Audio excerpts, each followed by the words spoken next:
অনেক মানুষ আছে সুস্থ, কিন্তু তার একটা অঙ্গ নাই, একটা হাত নাই, অথবা একটা পা নাই, একটা চক্ষু নাই, একটা কান নাই, এরকম আছে না নাই? একটা আঙ্গুল নাই, এরকম আছে না নাই? কিন্তু লোকটা সুস্থ বলা যায়, সে অসুস্থ না, কিন্তু একটা আঙ্গুল নাই। আল্লাহ তাআলা যে আমার অঙ্গ প্রত্যঙ্গের প্রত্যেকটা অঙ্গ প্রত্যঙ্গ পূর্ণ রেখেছেন, অপূর্ণতা রাখেন নাই, এই জন্য রব্বুল আলামিনের শুকরিয়া আদায় করা চাই। দেখুন, এক ব্যক্তি হতদরিদ্র, অনেক মানুষ আছে না এরকম চিন্তা ভাবনা করে যে আল্লাহ তাআলা আমাকে কি দিয়েছে, কি জন্য আমি শুকরিয়া আদায় করব, এই জন্য চিন্তা ভাবনা করে। এক ব্যক্তি হতদরিদ্র গরিব, ওই ব্যক্তি নামাজ পড়তে আসতেছিল, প্রচন্ড রোদের ভিতর নামাজ পড়তে আসতেছিল, আর রৌদ্রটা এত বেশি ছিল, পায়ে জুতা না থাকার কারণে রাস্তাঘাট উত্তপ্ত হয়ে আছে, পার মধ্যে ঠোয়া ফুটে যাচ্ছিল, এরকম অবস্থা। আর এই জন্য সে চিন্তা ভাবনা করতেছিল যে আল্লাহ দেখো, তোমার ইবাদত করতে যাচ্ছি, অথচ আমার পায়ের মধ্যে এক জোড়া জুতাও নাই, তুমি এটা আমাকে এক জোড়া জুতা তো দিতে পারতা, এতটুকু তো দিতে পারতা। এই ধরনের চিন্তা ভাবনা যখনই সে করতেছিল, তার সামনে তখন এক ব্যক্তি এসে উপস্থিত হয়েছে। সে ওই রাস্তা দিয়ে আসতেছিল, যার একটা পা নাই, লাঠির উপর ভর করে করে আসতেছে। তখন সাথে সাথে ওই হতদরিদ্র ব্যক্তিটার চিন্তা জেগেছে, আলহামদুলিল্লাহ, আল্লাহ তাআলা তো আমাকে পা দিয়েছেন, জুতা না দেন পা তো দিয়েছেন, এই ব্যক্তির তো পাই নাই। এজন্য আমাদেরও চিন্তা ভাবনাটা, আমরা অনেক সময় দুনিয়ার ক্ষেত্রে উপরের দিকে তাকাই, আর দিনের ক্ষেত্রে নিচের দিকে তাকাই। হ্যাঁ, যে অমুকে আমল করে না, আমল না করে যদি জান্নাতে যাইতে পারে, আমিও যাইতে পারবো, ভাবটা এরকম। কিন্তু দুনিয়ার ক্ষেত্রে আমরা তাকাই যে অমুকের এত সুন্দর বাড়ি আছে, আমার সুন্দর বাড়িটা কেন হইল না, অমুকের এত এত টাকা আছে, আমার নাই, এই দিকে তাকাই। অথচ পরিষ্কারভাবে উলামায়ে কেরাম এবং আমাদের পূর্ববর্তী যারা আছেন, হক্কানি উলামায়ে কেরাম এবং নবীজির পক্ষ থেকে, সাহাবায়ে কেরামের পক্ষ থেকে নির্দেশ এরকম, দিনের ক্ষেত্রে তোমরা তোমাদের উপরের দিকে তাকাও, আর দুনিয়ার ক্ষেত্রে তোমরা তোমাদের নিচের দিকে তাকাও। দিনের ক্ষেত্রে তোমার চাইতে বেশি আমল করতেছে কে, তার দিকে তাকাও, তাহলে তোমার আমলের আগ্রহ আরো বেড়ে যাবে। আর দুনিয়ার ক্ষেত্রে তোমার চাইতে কম যে ব্যক্তির আছে, ওই ব্যক্তির দিকে তাকাও, তাহলে তোমার জবান দিয়ে শুকরিয়া আসবে। আল্লাহ রব্বুল আলামিন আমাদেরকে দিনের ক্ষেত্রে আল্লাহ তাআলা আমাদের চাইতে বেশি আমলকারী, বেশি ইমানদার, বেশি মজবুত দিন অনুযায়ী চলে, তাদের দিকে দেখে তাদের অনুযায়ী আমাদেরকে আমল করার তৌফিক দান করেন। আর দুনিয়ার ক্ষেত্রে আমাদের নিম্নমানের যারা আছে, তাদের দিকে দেখার তৌফিক দান করেন। আল্লাহ রব্বুল আলামিন যা কিছু বললাম শুনলাম, বলনেওয়ালা শুননেওয়ালা প্রত্যেককেই সঠিক বুঝ দান করেন, আমল করার তৌফিক দান করেন। দেখুন, আরেকটি বিষয় আপনারা চিন্তা করেন, অঙ্গ প্রত্যঙ্গের সুস্থতার ব্যাপারে তো আমি বললাম। দ্বিতীয়ত আরেকটি বিষয় চিন্তা করেন যে আল্লাহ রব্বুল আলামিন আমাকে আর আপনাকে বাক শক্তি দান করেছেন। পৃথিবীর বুকে এরকম অনেক ব্যক্তি আছে যাদের আমাদের মতো মুখ আছে, আমাদের মতো জিহ্বা আছে, দাঁত আছে, কিন্তু আমরা কথা বলতে পারি। দেখুন, আমরা আমাদের মনের ভাষাগুলো আমাদের সন্তানের সাথে ব্যক্ত করতে পারি, আমাদের মহাব্বতের কথাগুলো সন্তানের সাথে বলতে পারি, স্ত্রীর সাথে বলতে পারি, মায়ের সাথে বলতে পারি, বন্ধু বান্ধবের সাথে বলতে পারি। মোট কথা যত ধরনের কথা আছে, আমার ভাষার মাধ্যমে ব্যক্ত করতে পারি। যে ব্যক্তি কথা বলতে পারে না, ওই ব্যক্তিই বুঝে যে কথা না বলার কষ্টটা কত, কথা না বলার কষ্টটা কত। আপনি চিন্তা করে দেখেন যে আল্লাহ তাআলা আপনাকে কত বড় নেয়ামত দান করেছেন, যে আপনাকে আমাকে বলার যোগ্যতা দান করেছেন। আমি আমার ভাষার মাধ্যমে আমার মনের অভিব্যক্তিগুলো, মনের অনুভূতিগুলো প্রকাশ করতে পারতেছি। যে ব্যক্তি প্রকাশ করতে পারতেছে না, সারা জীবন সে আ করতেছে, ভাব ধরতেছে, কথা বলার চেষ্টা করতেছে, কিন্তু মনের ভাবগুলো প্রকাশ করতে পারতেছে না। এটা কত বড় একটা নেয়ামত আল্লাহ তাআলা আমাদেরকে দান করেছেন। এই দিকে চিন্তা ভাবনা করেও তো রব্বুল আলামিনের শুকরিয়া আদায় করা যায়। দেখুন, আল্লাহ তাআলার নেয়ামতের শুকরিয়া আদায়ের জন্য আরেকটি বিষয় চিন্তা করে দেখেন যে আল্লাহ তাআলা আমাদেরকে দেখার জন্য চোখ দান করেছেন। এমন অনেক ব্যক্তি দুনিয়াতে আমাদের চোখের সামনে আছে যাদের দুইটা চক্ষু নাই, জন্ম থেকে পৃথিবীর আলো বাতাস দেখতে পারে নাই। পৃথিবীর মধ্যে তার মা যে তাকে জন্মদান করেছে, যে তাকে জন্ম দিয়েছেন, সেই মাকে পর্যন্ত সারাটা জীবন চলে যাচ্ছে, এক নজর দেখতে পারতেছে না, চক্ষু শীতল করতে পারতেছে না, তার বাবাকে দেখতে পারছে না। রাস্তাঘাটে চলতে পারতেছে না, কেউ তাকে সহযোগিতা করলেই চলতে পারতেছে, না হয় হাত দিয়ে চলতে হচ্ছে।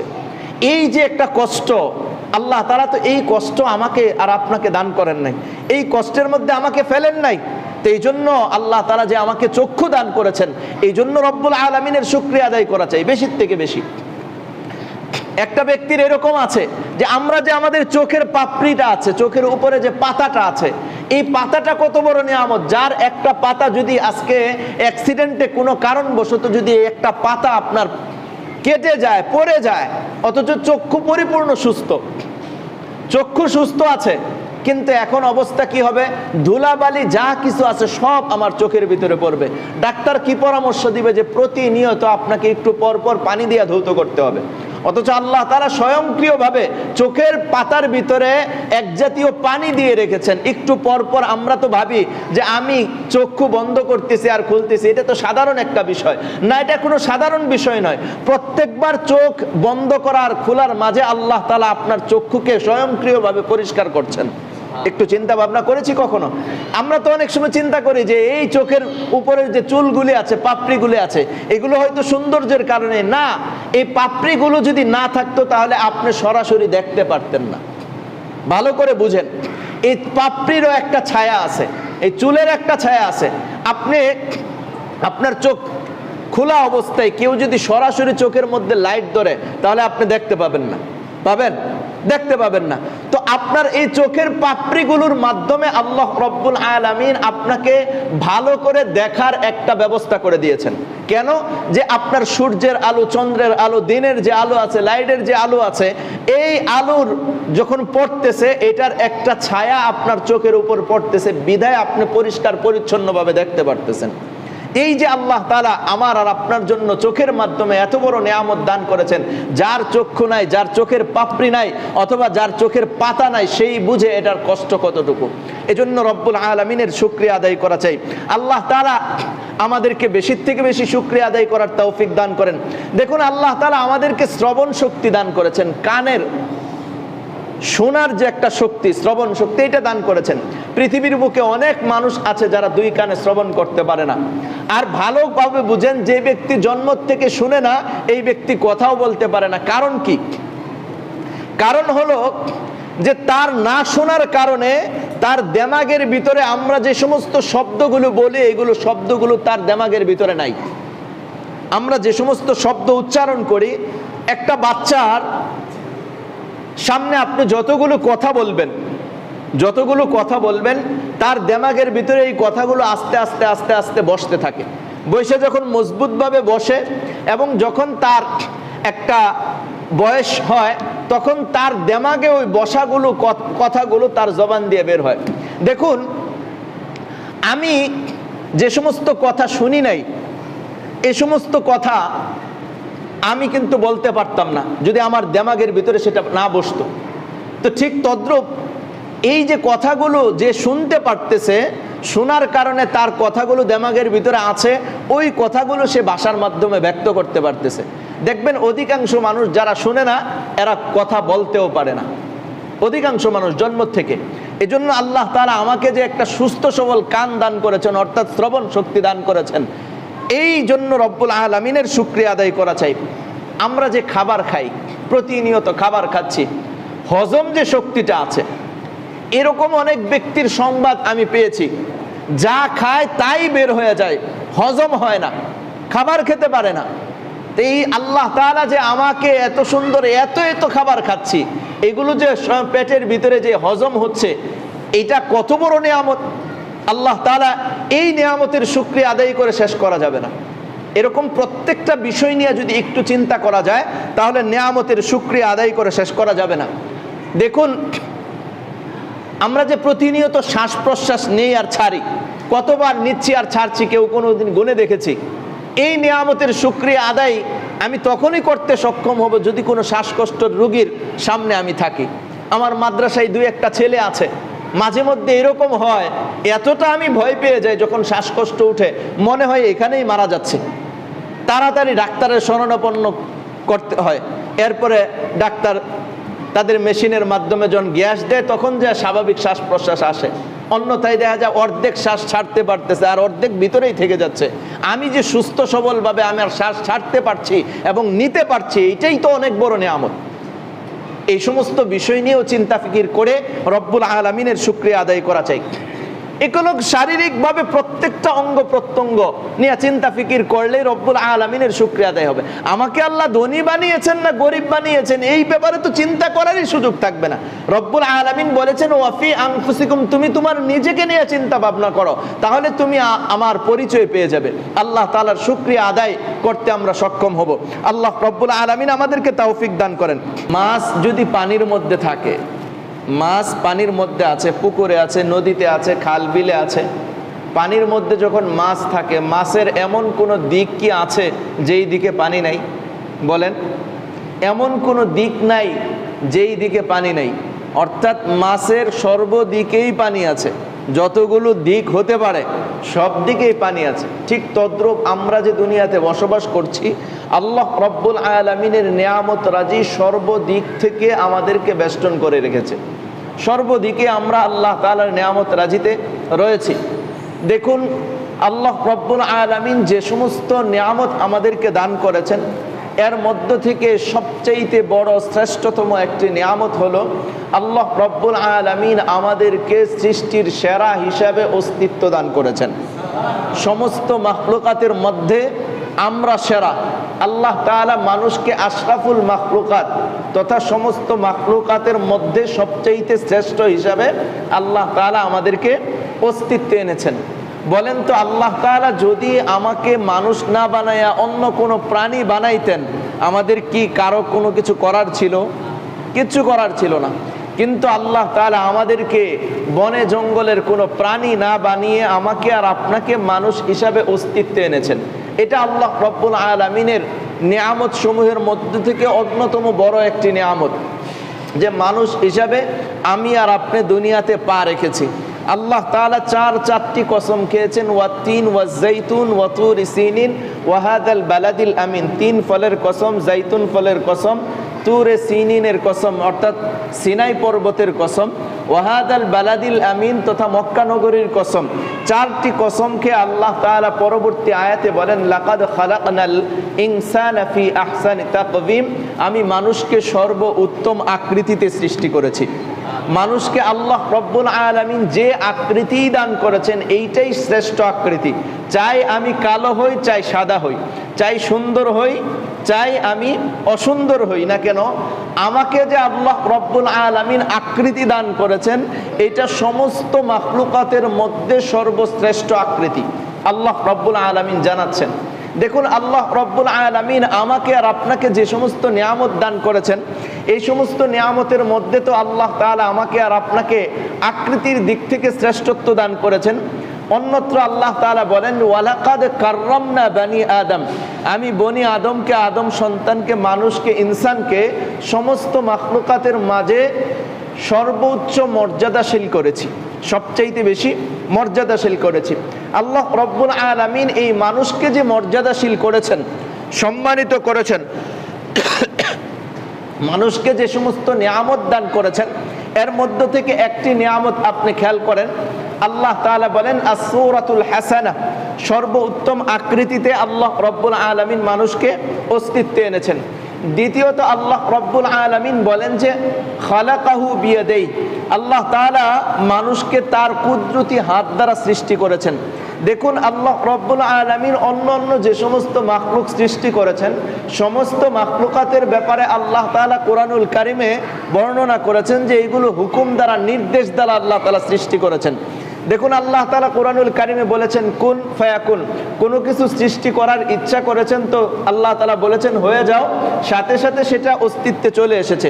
কিন্তু আমার আর আপনার সৃষ্টির ব্যাপারে যখন আলোচনা এসেছে, তখন আল্লাহ রব্বুল আলামিন শুধুমাত্র এতটুকুই বলে ক্ষান্ত হন নাই, এতটুকু বলেন নাই যে তুমি হয়ে যাও, এটা করেন নাই, বরং আল্লাহ রব্বুল আলামিন নিজ কুদরতি হাত দ্বারা আমাকে আর আপনাকে সৃষ্টি করেছেন। তাহলে আল্লাহ রব্বুল আলামিন আমাকে সৃষ্টি করার ক্ষেত্রে আল্লাহ তাআলা তার নিজ কুদরতি হাত ব্যবহার করেছেন। এটা মানুষকে সম্মানিত করার, মানুষকে নিয়ামত আল্লাহ রব্বুল আলামিন দান করেছেন, এর অন্যতম একটি নিয়ামত। আল্লাহ রাব্বুল আলামিন মানুষকে যে সম্মানিত করেছেন, মর্যাদাশীল করেছেন, মানুষকে যে নেয়ামত আর দান করেছেন, তার মধ্যে অন্যতম আরেকটি হলো মানাহাহুল আকল। আল্লাহ রাব্বুল আলামিন মানুষকে আকলের নূর দান করেছেন, তথা ভালো এবং মন্দ উভয়টা বোঝার যোগ্যতা আল্লাহ রাব্বুল আলামিন মানুষকে দান করেছেন। মানুষ ভালোটাও বুঝে, মন্দটাও বুঝে। অনেক প্রাণী আছে যেটা ভালো বুঝে কিন্তু মন্দটা বুঝে না, আবার অনেক প্রাণী এরকম আছে মন্দটা বুঝে ভালোটা বুঝে না। এরকম অনেক মাখলুক আছে, উদাহরণ দিলে বুঝে আসবে। সূত্র একটা উদাহরণ, আপনার ঘরের ছাগল বা গরু এইগুলো যখন ঘর থেকে বের হয় তখন যে মানুষের ক্ষেত খায়, এরপরে মানুষের গাছপালা তরুলতা এগুলো খায়, যে সে যেটা খাচ্ছে তার নিজেরটা খাচ্ছে না তার মালিকেরটা খাচ্ছে? নিজেরটাও খাচ্ছে না, মালিকেরটাও খাচ্ছে না, অন্যটা খাচ্ছে। তো অন্যের যে খাচ্ছে, এই খাওয়ার মধ্যে যে একটা মজা আছে এটা গরু ছাগলে বুঝে, কিন্তু এই খাওয়াটা যে অন্যায়, অন্যের ক্ষেত খাওয়াটা অন্যায়, এটা কোনো গরু ছাগলে বুঝে? নিঃসন্দেহে কোনো গরু ছাগলে এটা বুঝে না। তো মাখলুকাতের মাঝে আল্লাহ রাব্বুল আলামিন আমাকে আর আপনাকে ভালোটাও বোঝার যোগ্যতা দান করেছেন, মন্দটাও বোঝার যোগ্যতা দান করেছেন। এটা আল্লাহ রাব্বুল আলামিন মানুষকে যে সমস্ত নিয়ামত দান করেছেন তার মধ্যে থেকে অন্যতম একটি নিয়ামত। মানুষকে আল্লাহ রাব্বুল আলামিন যে সমস্ত নিয়ামত দান করেছেন তার মধ্যে থেকে অন্যতম আরেকটি নিয়ামত হলো মানাহাহুন নুতক। আল্লাহ রাব্বুল আলামিন মানুষকে তার মনের ভাষাগুলোকে, মনের কথাগুলোকে ভাষার মাধ্যমে ব্যক্ত করার যোগ্যতা দান করেছেন। সে তার মনের অনুভূতিগুলো তার ভাষার মাধ্যমে প্রকাশ করতে পারে। আমি আর আপনি আমার মনের ভিতরে যে সমস্ত বিষয়গুলো আছে এগুলো আমরা আমাদের বাক শক্তির মাধ্যমে প্রকাশ করতে পারি। কোনো মাখলুক কিন্তু মানুষ ছাড়া অন্য অন্য যে সমস্ত জীবজন্তু জানোয়ার আছে সেগুলো কিন্তু তাদের মনের ভাব ভক্তিগুলো ভাষার মাধ্যমে সুন্দর করে ফুটিয়ে তোলার যোগ্যতা তাদের ভিতরে আল্লাহ তাআলা দেন নাই, তাদের ভিতরে নাই। এটা আল্লাহ রাব্বুল আলামিন মানুষকে বিশেষভাবে দান করেছেন। দেখুন, আমি যে সমস্ত কথাগুলো বলছি এগুলো সবগুলোই দলিল আদিল্লাহ কুরআনুল কারিমে আছে। আমি দলিল আদিল্লাহ যদি এক এক করে উল্লেখ করতে যাই, একটা উল্লেখ করতে গেলে সময় অতিক্রান্ত হয়ে যাবে। এই কারণে আমি দলিল আদিল্লাহগুলো উল্লেখ করছি না, আমি শুধু বলে যাচ্ছি। ভালো করে খেয়াল করেন যে আল্লাহ রাব্বুল আলামিন মানুষকে কথা বলার যোগ্যতা দান করেছেন। কুরআনুল কারিমে আল্লাহ তাআলা বলেন, আর রহমান আল্লামাল কোরআন খালাকাল ইনসান আল্লামাহুল বায়ান। আল্লাহ রাব্বুল আলামিন মানুষকে বয়ান তথা কথা বলার যোগ্যতা দান করেছেন। মানুষকে সম্মানিত করার আরেকটা দিক হলো মানুষকে যে সমস্ত নিয়ামত আল্লাহ রাব্বুল আলামিন দান করেছেন তার মধ্যে থেকে অন্যতম আরেকটি নিয়ামত হলো যে আল্লাহ রাব্বুল আলামিন মানুষকে ফাদ্দালাহু আলা কাসীরিম মিম্মান খালাক। আল্লাহ রাব্বুল আলামিন সমস্ত মাখলুকাতের মাঝে শ্রেষ্ঠত্ব দান করেছেন। এমনকি আল্লাহ তাআলা সমস্ত নিয়ামত রাজি দ্বারা মানুষকে ভরপুর করে রেখেছেন। মানুষকে সম্মানিত করার আরেকটা দিক হলো আল্লাহ রাব্বুল আলামিন মানুষকে মহাব্বত করেন, ভালোবাসেন। হুব্বুল্লাহি লিল ইনসান, মানুষকে আল্লাহ তাআলা বড় ভালোবাসেন, বড় মহাব্বত করেন। আল্লাহ তাআলা কুরআনুল কারীমের মধ্যে একাধিক জায়গায় মানুষকে যে মহাব্বত করেন এই কথা উল্লেখ করেছেন। আল্লাহ তাআলা বলেছেন, ইন্নাল্লাহা ইউহিব্বুস সাবিরিন, ইন্নাল্লাহা ইউহিব্বুস সাবিরিন ওয়াল্লাহু ইউহিব্বুস সাবিরিন। এরকম ভাবে সাবির যারা, ধৈর্যশীল যারা, তাদেরকে মহাব্বত করেন। আল্লাহ তাআলা মুমিন বান্দাদেরকে মহাব্বত করেন। আল্লাহ তাআলা যারা আল্লাহ তাআলার প্রতি ভরসা রাখে তাদেরকে মহাব্বত করেন। এরকম অনেক আয়াতের মধ্যে আল্লাহ রাব্বুল আলামিন যে মানুষকে মহাব্বত করেন এই কথা উল্লেখ করেছেন। মানুষকে সম্মানিত করার বা মানুষকে যে সমস্ত নিয়ামত আল্লাহ তাআলা মানুষকে দান করেছেন তার মধ্যে থেকে অন্যতম আরেকটি নিয়ামত আল্লাহ তাআলা উল্লেখ করেন যে মাইয়াতুল্লাহি লিল ইনসান। আল্লাহ রাব্বুল আলামিন মানুষকে তার নৈকট্য দান করেছেন। মানুষকে যেই নৈকট্যটা দান করেছেন এটা অন্য কোনো মাখলুককে আল্লাহ তাআলা দান করেন নাই। ওয়া হুয়া মাআকুম আইনামা কুনতুম। আল্লাহ তাআলা জানান যে তোমরা যেখানেই আছো আমি আল্লাহ সেখানে অবস্থান করছি, আমি তোমাদের সাথেই আছি। আল্লাহ তাআলা যে মানুষকে তার নৈকট্য দান করেছেন এটাও আল্লাহ তাআলার পক্ষ থেকে অন্যতম শ্রেষ্ঠ একটি নিয়ামত। মানুষকে আল্লাহ তাআলা যে সমস্ত নিয়ামত দান করেছেন তার মধ্য থেকে অন্যতম আরেকটি নিয়ামত হলো হিফজুল ইনসান। মানুষকে আল্লাহ রাব্বুল আলামিন সর্বদা আল্লাহ তাআলা রক্ষণাবেক্ষণ করতেছেন। আল্লাহ তাআলা মানুষকে সর্বদা রক্ষণাবেক্ষণ করতেছেন, হেফাজত করতেছেন। এগুলো হচ্ছে মানুষকে আল্লাহ রাব্বুল আলামিন যে সমস্ত নিয়ামত দান করেছেন তার মধ্য থেকে অন্যতম কিছু নিয়ামত। মানুষকে আল্লাহ রব্বুল আলামিন আরও যে সমস্ত নিয়ামত দান করেছেন, বিশেষ করে আমাদেরকে যে সমস্ত নিয়ামত দান করেছেন, এর মধ্য থেকে বড় একটি নিয়ামত হলো আল্লাহ তাআলা মানুষকে তো, আমাকে আর আপনাকে তো মানুষ হিসাবে অস্তিত্বে রেখেছেন বা মানুষ হিসাবে দুনিয়াতে পাঠিয়েছেন, পাশাপাশি আমাকে আর আপনাকে আরও একটি বড় নিয়ামত দান করেছেন, সেটা হলো ঈমানের দৌলত দান করেছেন। পৃথিবীর বুকে অনেক মানুষ আছে, সে মানুষ হিসাবেই দুনিয়াতে পা রেখেছে, কিন্তু ঈমান তার কপালে জুটে নাই, ঈমান তার নসিব হয় নাই। সে কাফেরের ঘরে, এরকমভাবে মুশরিকের ঘরে, হিন্দু বিধর্মীদের ঘরে সে জন্মগ্রহণ করেছে। আজকে একটু চিন্তা করে দেখেন তো, আমার মুখ থেকে আল্লাহ শব্দটা বের করার জন্য আমার পিতা মাতা সহ, আমার আত্মীয় স্বজন সহ, আমার পাড়া প্রতিবেশী সহ, আমার মুসলিম ভাই বোনেরা সহ কি পরিমাণ মেহনত করেছেন। ছোটকাল থেকে যখন জন্মগ্রহণ করেছে, আমার মা আমার মুখে খাবার তুলে দেওয়ার সময় বিসমিল্লাহ বলেছে, আমার পরনে কাপড়টা পরিধান করিয়ে দেওয়ার সময় আল্লাহর নামটা উচ্চারণ করেছে। এরকমভাবে বার যখন আল্লাহ শব্দের জন্মের পর থেকে আল্লাহ শব্দটা আমরা কানে শুনতেছিলাম, এভাবে শুনতে শুনতে যখন একটা সময় আমার কথা বলার যোগ্যতা এসেছে, তখন আমার জবান দিয়ে আল্লাহ শব্দটা বের হয়েছে, আমার জবান দিয়ে আলহামদুলিল্লাহ শব্দটা বের হয়েছে, বিসমিল্লাহ শব্দটা বের হয়েছে। এটা কতগুলো মানুষের মেহনত আর ফিকিরে এটা হয়েছে। আল্লাহ তাআলা এই দয়াটা আমাদের উপর করেছেন কিভাবে? যে আমাকে আর আপনাকে মুসলমানের ঘরে পাঠিয়েছেন। বলেন তো, আমরা কি আমাদের শক্তি বলে, আমাদের যোগ্যতা বলে মুসলমানের ঘরে আসতে পেরেছি? হ্যাঁ, যারা হিন্দুর ঘরে এসেছে তারা কি তাদের শক্তি বলে ওই ঘরে গিয়েছে? না, আল্লাহ তাআলা দিয়েছেন। আল্লাহ তাআলা আমাদের উপর দয়া করেছেন, মায়া করেছেন, বিধায় আমরা ঈমানের দৌলত পেয়েছি। আর যে ব্যক্তি ঈমানের দৌলত পেয়েছে, সে সবচাইতে বড় নিয়ামতটা পেয়ে গেছে। এজন্য শুকরিয়া আদায় করা চাই বেশির থেকে বেশি। আমরা তো অনেক সময় ভালো খাবার খাইতে পারলে শুকরিয়া আদায় করি, ভালো মন্দ পোশাক পরিধান করতে পারলে শুকরিয়া আদায় করি, কিন্তু এটা বাস্তব কথা যে আমরা ঈমানের দৌলত পাওয়ার কারণে ঈমানের শুকরিয়াটা আমরা আদায় করি না। যে আল্লাহ তাআলা আমাকে ঈমানদার বানিয়েছেন, এই কারণে হ্যাঁ আল্লাহ আপনার শুকরিয়া আদায় করতেছি। আল্লাহ তাআলা পরিষ্কার জানিয়ে দিয়েছেন, লা ইন শাকারতুম লা আযীদান্নাকুম, তোমরা যদি শুকরিয়া আদায় করো আমি তোমাদের নিয়ামতকে বাড়িয়ে দিব, বৃদ্ধি করে দেব। দেখুন, আমরা যদি ঈমানের শুকরিয়াটা আদায় করি যে আল্লাহ আপনি দয়া করে মায়া করে আমাকে আর আপনাকে মুসলমানের ঘরে পাঠিয়েছেন, আমাকে আর আমাকে ঈমানের দৌলত দান করেছেন, এজন্য আল্লাহ আপনার শুকরিয়া আদায় করতেছি, আলহামদুলিল্লাহ। তো এই শুকরিয়ার দ্বারা আল্লাহ রব্বুল আলামিন আমার ঈমানকেও বৃদ্ধি করে দিবেন। আর বর্ণিত আছে, যে ব্যক্তি বেশি থেকে বেশি ঈমানের শুকরিয়া আদায় করবে, আল্লাহ রব্বুল আলামিন তার জন্য মৃত্যুর সময় ঈমানের কালিমাটা তার জবান দিয়ে নসিব করিয়ে দিবেন।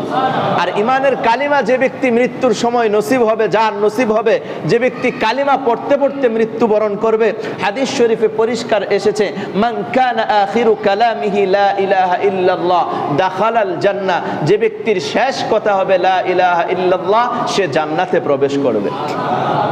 আল্লাহ রব্বুল আলামিন আমাদেরকে ঈমানের শুকরিয়া আদায় করার তৌফিক দান করেন। নবীজি সাল্লাল্লাহু আলাইহি ওয়াসাল্লামের পক্ষ থেকে ঈমানের বিষয়ে শুকরিয়া আদায়ের জন্য একটা বাক্য নবীজি শিখিয়ে দিয়েছেন। চলেন এই বাক্যটা আমরা একটু শিখে নেই। রাদিতু বিল্লাহি রাব্বা, বলেন রাদিতু বিল্লাহি রাব্বা ওয়া বিল ইসলামি দীনা ওয়া বি মুহাম্মাদিন সাল্লাল্লাহু আলাইহি ওয়াসাল্লাম নাবিয়্যা। মাত্র তিনটা বাক্য, রাদিতু বিল্লাহি রাব্বা ওয়া বিল ইসলামি দীনা ওয়া বি মুহাম্মাদিন সাল্লাল্লাহু আলাইহি ওয়াসাল্লাম নাবিয়্যা। যে আমি রাদিতু বিল্লাহি রাব্বা, আল্লাহ তাআলাকে রব হিসাবে পেয়ে আমি সন্তুষ্ট, ইসলামকে ধর্ম হিসাবে পেয়ে আমি সন্তুষ্ট, মুহাম্মদ সাল্লাল্লাহু আলাইহি ওয়াসাল্লামকে নবী হিসাবে পেয়ে আমি সন্তুষ্ট। এই দোয়াটা যে ব্যক্তি, এই বাক্য, তিনটা বাক্য যে ব্যক্তি সকাল সন্ধ্যা পাঠ করবে, সকালে পড়বে এবং সন্ধ্যাবেলায় পড়বে, এই ব্যক্তিকে আল্লাহ রব্বুল আলামিন ঈমানী মৃত্যু নসিব করবেন। এজন্য এই বাক্যটা আমরা বেশির থেকে বেশি পড়ার চেষ্টা করি, বিশেষ করে সকালে এবং বিকালে কমপক্ষে তিনবার, সকালে 3 বার, বিকালে 3 বার পড়বো তো ইনশাআল্লাহ। আল্লাহ রব্বুল আলামিন আমাদেরকে তৌফিক দান করেন। আমরা আবারও বলি, রাদিতু বিল্লাহি রাব্বা ওয়া বিল ইসলামি দীনা ওয়া বি মুহাম্মাদিন সাল্লাল্লাহু আলাইহি ওয়াসাল্লাম নাবিয়্যা। আল্লাহ রব্বুল আলামিন আমাদেরকে তৌফিক দান করেন। দেখুন, আল্লাহ রব্বুল আলামিন আমাদেরকে যে সমস্ত নিয়ামত দান করেছেন তার মধ্য থেকে অন্যতম একটি নিয়ামত, আল্লাহ তাআলা আমাকে আর আপনাকে মানুষ হিসাবে দুনিয়াতে অস্তিত্বে এনেছেন। দ্বিতীয়ত নিয়ামত, আল্লাহ তাআলা আমাকে আর আপনাকে, আল্লাহ রব্বুল আলামিন আমাকে আর আপনাকে ঈমানের দৌলত দান করেছেন। তৃতীয়ত, আল্লাহ রব্বুল আলামিন আমাকে আর আপনাকে শুধুমাত্র মুসলমানের ঘরে পাঠিয়ে শ্রেষ্ঠ নিয়ামত দান করেছেন এরকম নয়, বরং আল্লাহ রব্বুল আলামিন আমাকে আর আপনাকে শ্রেষ্ঠ নবীর উম্মত বানিয়েও শ্রেষ্ঠত্ব দান করেছেন। দেখুন, আল্লাহ তাআলা ইচ্ছা করলে অন্য কোন নবীর উম্মত বানিয়ে আমাকে আর আপনাকে দুনিয়াতে পাঠাইতে পারতেন, কিন্তু আমাকে আর আপনাকে অন্য কোন নবীর উম্মত না বানিয়ে আমাকে আর আপনাকে শ্রেষ্ঠ নবী হযরতে মুহাম্মদুর রাসূলুল্লাহ সাল্লাল্লাহু আলাইহি ওয়াসাল্লামের উম্মত বানিয়ে আমাকে আর আপনাকে দুনিয়াতে প্রেরণ করেছেন। সেই হিসাবে এটাও অন্যতম একটি শ্রেষ্ঠ নিয়ামত। আল্লাহ রব্বুল আলামিন আমাদেরকে যে সমস্ত নিয়ামত দান করেছেন, একে তো মানুষ হিসাবে অস্তিত্বে এনেছেন, দ্বিতীয়ত আল্লাহ তাআলা ঈমানের দৌলত দান করেছেন, তৃতীয়ত মুহাম্মদুর রাসূলুল্লাহ সাল্লাল্লাহু আলাইহি ওয়াসাল্লামের উম্মত হিসাবে আমাকে আর আপনাকে দুনিয়াতে পাঠিয়েছেন। এই সমস্ত নিয়ামতের শুকরিয়া বেশি থেকে বেশি আদায় করা দরকার। দেখুন, এর পাশাপাশি এগুলো তো আমাকে মানুষ হিসাবে এনেছেন, এরপরে আমাকে আল্লাহ রব্বুল আলামিন ঈমানের দৌলত দান করেছেন, ঈমানের নিয়ামত দান করেছেন, আমাকে শ্রেষ্ঠ নবীর উম্মত বানিয়ে শ্রেষ্ঠত্ব দান করেছেন। এই সমস্ত নিয়ামত শ্রেষ্ঠ নিয়ামত সমূহের মধ্য থেকে অন্যতম নিয়ামত। আর পাশাপাশি আল্লাহ তাআলা আমাকে শারীরিক কিছু নিয়ামত দান করেছেন, এইগুলোর শুকরিয়া আদায় করা দরকার। কেন আমরা আসলে শুকরিয়া আদায় করার সময় চিন্তা ভাবনাই করতে পারি না যে কোন নিয়ামতের শুকরিয়া আদায় করব। শুধু চিন্তার সাগরে একটু ঢেউ তোলার জন্য একটু চিন্তা করেন যে আল্লাহ রব্বুল আলামিন আমাকে আর আপনাকে সুস্থতার নিয়ামত দান করেছেন। দেখুন, হসপিটালে যেয়ে দেখবেন অনেক মানুষ এরকম আছে মৃত্যুর সাথে, তারা মৃত্যুর শয্যায় শায়িত অবস্থায় আছে, তারা মৃত্যুবরণ করবে, মুমূর্ষু অবস্থায় পড়ে আছে। অনেক মানুষ আছে এরকম, হয়তো 2-4-5 দিন আগে আপনার সাথে সুস্থতার জীবন যাপন করেছে, এখন হসপিটালের বেডে পড়ে আছে। আল্লাহ তাআলা আমাকে যে সুস্থ রেখেছেন, এই নিয়ামতের শুকরিয়া আদায় করা চাই। আল্লাহ তাআলা যে আমাকে সুস্থ সবল রেখেছেন, নবীজি সাল্লাল্লাহু আলাইহি সাল্লাম পরিষ্কার ইরশাদ করেছেন, ইগতানিম খামসান ক্বাবলা খামসিন, 5টি জিনিস আসার পূর্বে 5টি জিনিসকে তোমরা মূল্যায়ন করো। শাবাবাকা ক্বাবলা হারামিক, তোমার যৌবনকালকে তুমি মূল্যায়ন করো বার্ধক্য আসার পূর্বেই। ওয়াসিহহাতাকা ক্বাবলা সাকামিক, তুমি অসুস্থ হওয়ার পূর্বেই তুমি তোমার সুস্থতাকে মূল্যায়ন করো। ওয়া গিনাকা ক্বাবলা ফাকরিক, তোমার দারিদ্রতা আসার পূর্বেই যতটুকু সচ্ছলতা আল্লাহ তাআলা তোমাকে দান করেছেন একে মূল্যায়ন করো। এরকম ও ফারাগাকা ক্বাবলা শুগলিক, তোমরা ব্যস্ত হয়ে যাওয়ার পূর্বেই তোমাদের যে অবসর সময়টা আছে এটাকে তোমরা কাজে লাগিয়ে দাও, এটা মূল্যায়ন করো। এরপরে আল্লাহ তাআলা বলেন, নবীজি বলেন, ওয়া হায়াতাকা ক্বাবলা মাউতিক, এবং তুমি তোমার জীবনকে মূল্যায়ন করো তোমার মৃত্যু আসার পূর্বে। যে কোনো মুহূর্তে তোমার মৃত্যু চলে আসতে পারে। এজন্য আমরা আমাদের যে সুস্থতা আল্লাহ তাআলা দান করেছেন, এই সুস্থতার নিয়ামতের শুকরিয়া আদায় করব বেশি থেকে বেশি। আল্লাহ রব্বুল আলামিন আমাদেরকে তৌফিক দান করেন। দেখুন, আল্লাহ তাআলা একে তো সুস্থতা রেখেছেন, আরেকে তো দেখেন আমাদের প্রত্যেকটা অঙ্গ প্রত্যঙ্গ ঠিক রেখেছেন।